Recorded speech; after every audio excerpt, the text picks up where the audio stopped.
ETF and index funds, no doubt कि ये दोनों ही फंड्स ओवर द पीरियड एक प्रॉपर टूल माने जा चुके हैं फॉर वेल्थ बिल्डिंग।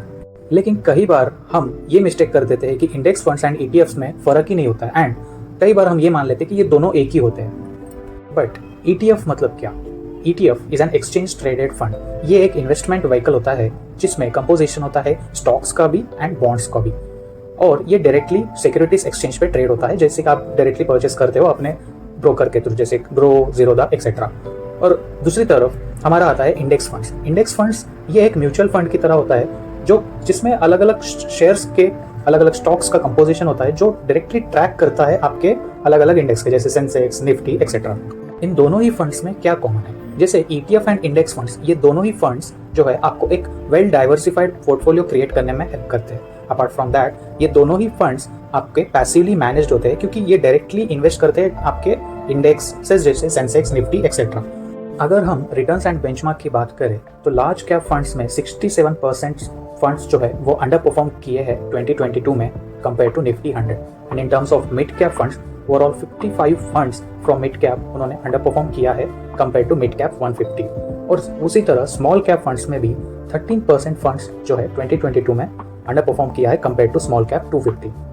सो यहाँ पे दोनों फंड्स में अंडरलाइंग असेट्स जो होता है वो इंडेक्स ही होता है, तो दोनों में ये चीज़ कॉमन ही होती है। मोड ऑफ इन्वेस्टिंग जो है, आप इंडेक्स फंड्स ये एक म्यूचुअल फंड्स की तरह ही है, बट ETFs ये एक शेयर की जैसे आप खरीद या बेच सकते हो। इंडेक्स फंड्स में मिनिमम इन्वेस्टमेंट्स 100 रुपीज़ हो सकता है या 500 भी हो सकता है, लेकिन ETFs में आप 1 यूनिट भी खरीद सकते हो।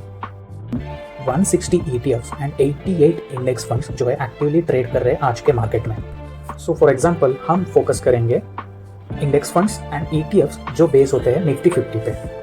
So first point, expense ratio. तो जब भी इन्वेस्टमेंट की बात आती है तो कॉस्ट का भी बात कर लेना बेटर रहता है। सो बेसिकली यहाँ पे देखा जाए तो एवरेज एक्सपेंस रेशियो जो ETFs में होता है 0.07%, वहीं पे अगर आप इंडेक्स फंड्स में एवरेज एक्सपेंस रेशियो कंपेयर करोगे तो वो कहीं ना कहीं 0.22% पे देखा जा सकता है। Apart from this expense ratio, क्योंकि आप ETFs को एक नॉर्मल स्टॉक्स की तरह बाय और सेल करते हो, तो यहाँ पे आपको अलग चार्जेस जैसे ब्रोकरेज और ट्रांजैक्शन कॉस्ट, इनका भी ध्यान रखना चाहिए। सेकंड आता है हमारा ट्रैकिंग एरर। जैसे कि हमने पहले डिस्कस किया था कि इंडेक्स फंड हो या ETF, ये दोनों ही एक इंडेक्स को ट्रैक करते हैं। सो हमारा बेसिक पर्पस जो होता है ऐसे फंड में इन्वेस्ट करना जो रेप्लिकेट करता है इंडेक्स को।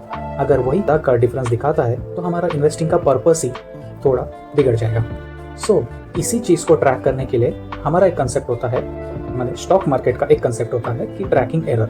अगर कोई भी फंड, जैसे आप ETF हो गया, इंडेक्स, अगर ये एग्जैक्टली मार्केट के जैसा एक्ट किया तो ट्रैकिंग एरर जो रहेगा वो लो रहेगा। लेकिन अगर वो स्कीम प्रॉपरली अपना जॉब नहीं किया तो ट्रैकिंग एरर हाई रहेगा। सो मेन कंसेप्ट यही है कि lower the tracking error the better, मतलब ट्रैकिंग एरर जितना लोअर रहेगा उतना बेहतर रहेगा। नेक्स्ट इंपॉर्टेंट चीज़ होता है रिटर्न्स।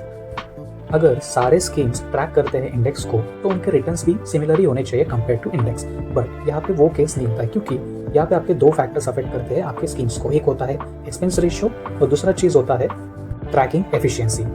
हाँ, but over the long period ये भी माना जाता है कि इनका इम्पैक्ट कम होता है एंड डिफरेंस जो होता है दोनों में कम हो जाता है कंपेयर टू द इंडेक्स। अगर हम एवरेज 5 इयर्स का रिटर्न देखते हैं तो यहाँ पे ETF कहीं ना कहीं इंडेक्स फंड से आउट परफॉर्म कर रहा है, जो कि 13.53% दे रहा है, और वहीं पे इंडेक्स फंड जो निफ्टी 50 है 13.23% दे रहा है। सो इस वीडियो का कंक्लूजन पार्ट जो था हमारा मेन टॉपिक, ETF में पैसा करना चाहिए या इंडेक्स फंड्स, मेरे हिसाब से ये क्वेश्चन ही गलत है। अगर आप चूज करते हो ETF तो भी आप सही हो, लेकिन वहीं पे अगर आप इंडेक्स फंड में चूज करते हो तब भी आप सही हो। सो यहाँ पे कोई भी आंसर सही या गलत नहीं हो सकता है ये क्वेश्चन के लिए कि इंडेक्स में लगाए या ETF में। ये टोटली डिपेंड करता है इन्वेस्टर के बेसिस पे।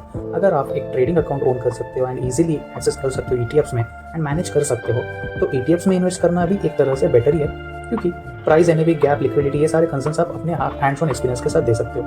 और वहीं पे इंडेक्स फंड में इन्वेस्ट करना ये एक सिंपल मेथड माना जाता है compare to ETF। So it totally depends on आपके इन्वेस्टर, क्योंकि दोनों ही फंड्स इनडायरेक्टली या डायरेक्टली इंडेक्स को ही ट्रैक कर रहे हैं। But for long term purposes index funds जो है एक फैसिलिटी प्रोवाइड करती है SIP की, जो कि लॉन्ग टर्म इन्वेस्टर के लिए सुटेबल होता है।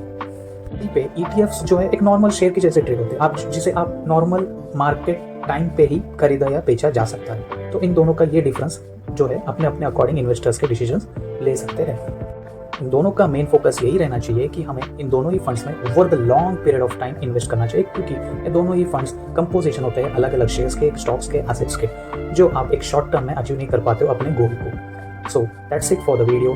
अगर आपको वीडियो नॉलेजेबल लगा, इन्फॉर्मेटिव लगा तो प्लीज़ लाइक करो एंड चैनल को सब्सक्राइब कर लो। Thank you.